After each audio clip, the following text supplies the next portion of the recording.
Okie dokie, my beautiful readers. I am back again. I know it's been a bit. I'd say it's going to get better, but it's probably not. I'm probably still going to suck at this. So, it's the beginning of the month, which means you know what that means. Words are hard, guys. But, beginning of the month means Amazon First Reads. And it is July 2019, and this month you get to pick 2 books. So, one is a children's book, but otherwise you have 7 books to choose from.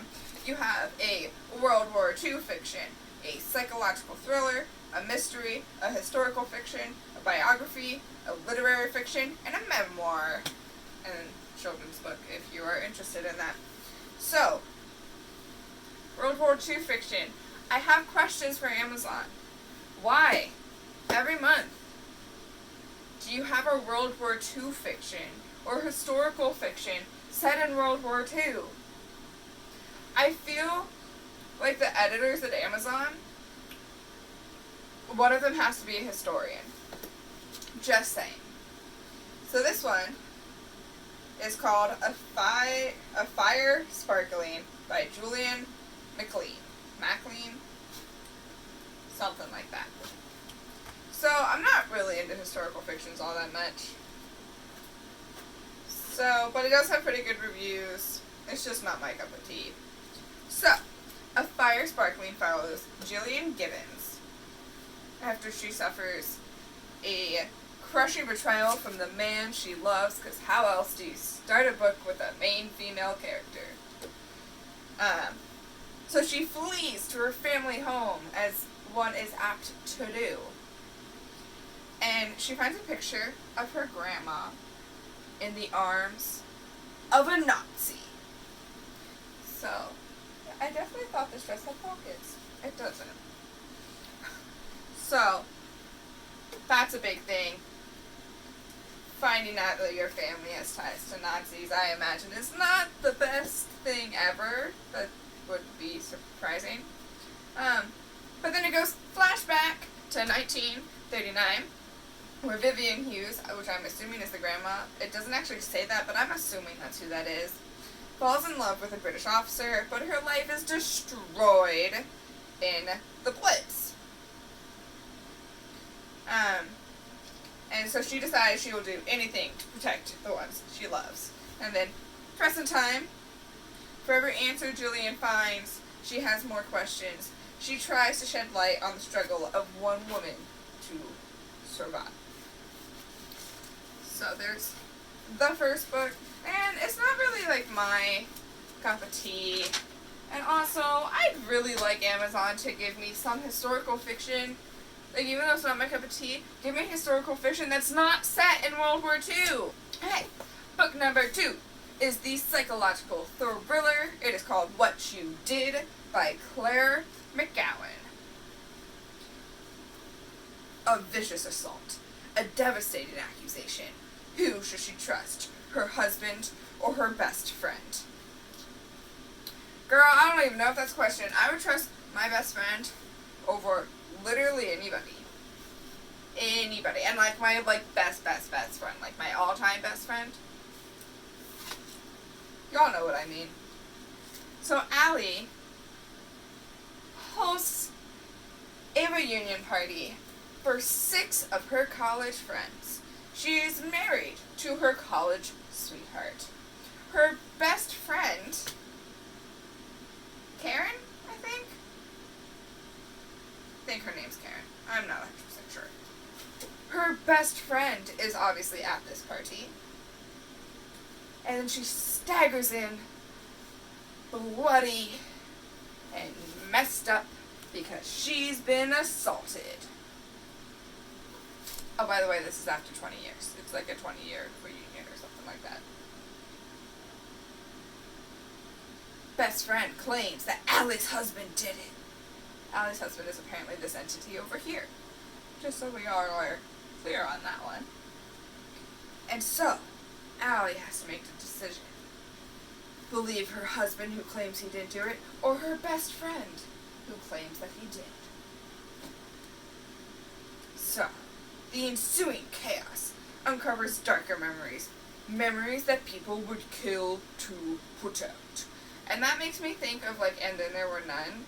Not really that, like, it's related to And Then There Were None. I don't know. That sentence just made me think of And Then There Were None by Agatha Christie. Amazing mystery. Such a good writer. There's a reason why she is the queen of mysteries. Okay. So it's been called timely and absorbing, utterly compulsive, and hugely relevant. In the post-Me Too movement, it reveals how far we still have to go. But so this book sounds really interesting, honestly. Like, it's very intriguing. It has decent reviews too, so that's always nice. Moving on to book number 3. Alright, book number 3 is The Mystery. It is called Forgotten Bones by Vivian Bars. So an unlikely pair teams up to investigate a brutal murder. The story walks the line between reality and impossibility. So a small town police department discovers a grave of a young boy and immediately pins it on the local criminal. Wow, what a surprise. Police not doing their jobs well. Sorry, I value the police. They are here for safety, but I also think that the system needs to be fixed. So Officer Susanna Marlin doesn't trust simple explanations, which you shouldn't if you're a police officer. I'm sorry, you shouldn't. You shouldn't be like, yep, it's that criminal over there, duh. And so she investigates. And Professor Eric has hallucinations, because he's a schizophrenic. He has hallucinations of murders. Because there's more murders in this book. More murders in this book. So that's a thing. And he has hallucinations about the murders. And Eric and Susanna team up to find out who is really murdering the children. Will they be able to separate the hallucinations from reality? Okay, just reading that, I'm not like, oh, the schizophrenic did it, but I'm like, oh, the schizophrenic who's having hallucinations of the murder might have done it. Because he's having hallucinations about the murders that people don't have the details to. Maybe he's imagining these details, maybe his schizophrenic mind is putting in the details, I don't know. It just sounds predictable. But, even if it was Eric, he has an insanity plea, so there's that. It has very mixed reviews. Some hated it. Some thought it was way a smooth read. That's not proper. Okay, some people thought it was a really smooth read. And I'm sorry, but to me, being a smooth read doesn't equal a 5-star rating. Because it's a mystery.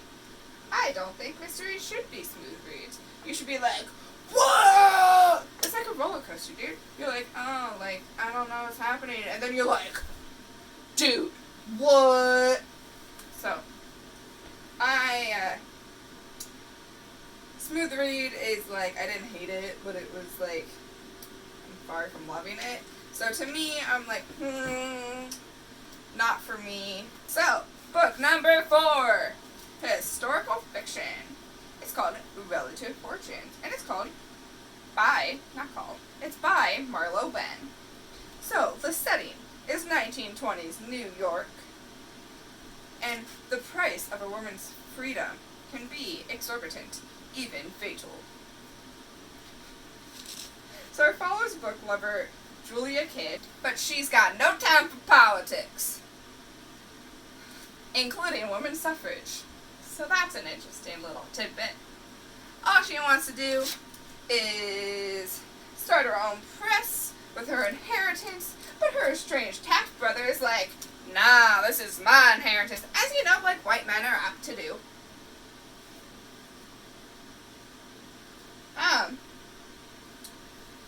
But sister, Naomi, dies of suicide. But Julia doesn't believe it was suicide. And so, her half-brother makes a deal. She proves it's not murder, she gets her inheritance. Because, you know what? I bet this white dude went, this is just some bitch living in the 1920s. She don't know shit. All she's supposed to do is cook and feed me and give me sex and babies. Even though, like, they're, like, half-brothers, but, like, you know, that was, like, a wide opinion of what a woman should do in the 1920s. Until they needed us in their factories, because they all went off to war and died. And I'm not saying that World War I was not important. It was obviously important and it should have been fought. But anyways, moving on. So I bet he doesn't think that Julia can prove that Naomi was murdered. So it's a debut book. It has numerous plot twists. And it also shows the casual discrimination towards women at the time.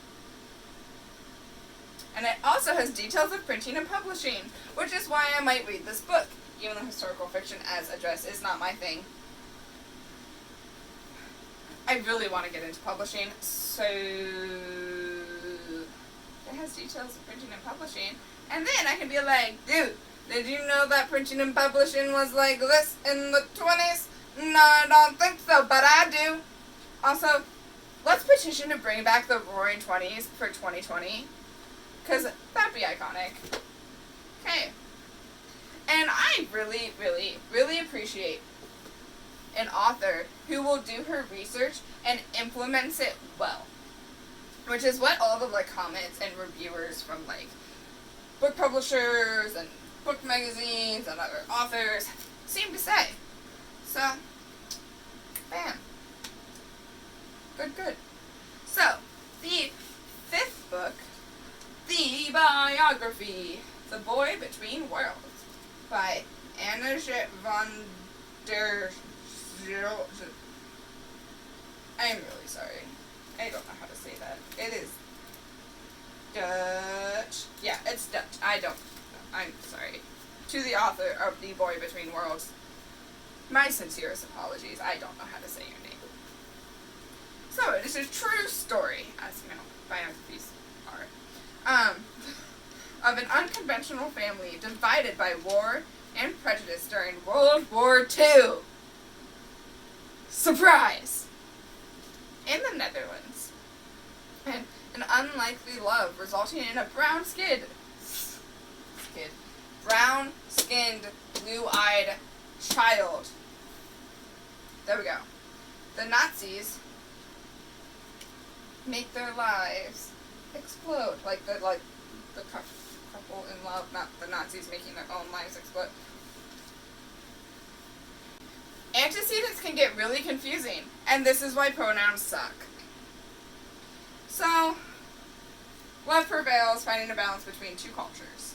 And that's always hard, especially, like you can see it even now, when people are coming together between, like, two cultures, like, finding that happy balance, and not feeling like you're being forced to give up parts of your culture. So, like, that's interesting. So it starts slowly, the family is divided, as, you know, we discussed. But one thing that is interesting, even though this is World War II, I feel like we don't get a lot of Dutch World War II literature. So that's really exciting. But also, maybe I just don't hear about the Dutch World War II literature because I don't read Dutch. So, maybe that's why. So one of the biggest compliments said that it reads like literary fiction.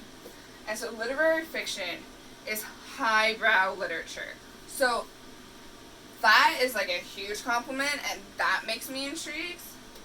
But again, why does Amazon love World War II literature so much? I have questions. I need answers. And then, our real literary fiction. They could have named her anything, by Stephanie Jimenez. Jimenez? I'm really sorry. This book collides racism, class, and betrayal. It is about restoring broken bonds of family and friendship. Maria is from Queens. She's Latinx and goes to a private school in the Upper East Side where she does not fit in. Rocky is white and privileged and uses money to get out of trouble. She decides to befriend Maria. The girls are jealous of each other and each other's lifestyles as, conflict and start making little tiny betrayals. Surprise. So what is interesting is that this book has 4 points of views. Rocky and her father, the Latinx family, and Rocky and her father are the white family, my bad, and Maria and her father, the Latinx family. So, this book is supposed to show that a loving family is something that money cannot buy. So, obviously we know that Rocky is the one who does not feel loved. So it's written by a Latinx author, which I appreciate. I don't particularly enjoy when people write about cultures that they are not part of, because even with research you will lose something. This is why I write about rape culture, because I am a rape victim and I know about the culture. Okay, anywho. So, it's a story of Where Do You Belong? And has stellar reviews from other authors and book magazines and book publishers. So again, high standing. Somebody said it reads more like young adult, which means it's not literary fiction. Because young adult and literary fiction are 2 very different kinds of literature. Anywho, it is filled with a lot of imagery. It is fresh, authentic, and vital. It is a fantastic Bildungsroman, which means coming of age story, in case you are wondering. And it contains a lot of sex. Somebody gave it a 1-star review because there was too much sex and drugs and rock and roll. So, but yeah, so has a lot of sex and drugs and all that bad stuff that us kids are up to nowadays. Book number 7. There we go. It is a memoir. It is called Prognosis, a memoir of my brain, and it is by Sarah Valance, or Valance. One of the 2 would be my guess. So it is follows Sarah, obviously it's a memoir, a woman's fight for a new life after a brain injury from being thrown off of her horse. So her brain injury is irreversible, and her IQ has plummeted. Sorry, I should be serious. This is actually kind of sad. So her entire personality changes, which you would expect if your IQ plummets. It's like, yeah, your entire personality is not based off your IQ, but like, your IQ does play a part in your personality, so... So she isolates herself at home with her dogs. Me with my cats. Okay. That's cool.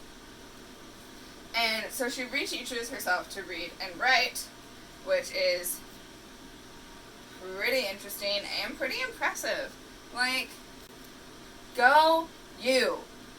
Because, like, the English language is hard. I have a degree in it. It's hard. So that sounds super intriguing. I saw my boss today and I was like, I have a book back for you! I have a book back for you! Because she's really into neuroscience. So I was like, this is gonna be the book for you, girl! I got you! I got you a book brick! So, those are the 7 books that you can read this month in July. You can pick 2! Which is also exciting. Getting 2 free books is an exciting time. So I hope you enjoyed this video. Remember that Amazon Firstories is for Prime members. Prime is a great service. Amazon doesn't know I'm doing this video. I just do this video because my sister recommended me make videos about this. Anywho, keep reading, my beautiful readers. In case you were wondering, I am at 34 books in my 78 book challenge, so that's a little rough. It's a little rough. We'll just end it with that. But yeah, so I hope you enjoy this video. Please subscribe. Please like this video. Please watch this video. Please share this video. Make all your friends watch this video. Make all your friends read all the books. All the books are important. Also, I have a total tally now, 277 books. Pretty exciting. I need 23 more books to reach 300. My goal is to reach 300 by the end of the year, and y'all are gonna know because I'm gonna have a little party. And like, when I say a little party, I don't mean like me going, guys, I reached 300. I mean like a party with like friends because I reached 300 books. But we'll say bye to Kiki. Kiki doesn't want to be home right now, but we'll say bye. She's our old lady. She's kind of senile. But yeah, so this is Kiki, and we hope you enjoy reading. She keeps me company while I'm reading. Alright, bye guys. Have a great day, night, week, year, 4th of July, all that jazz. Bye.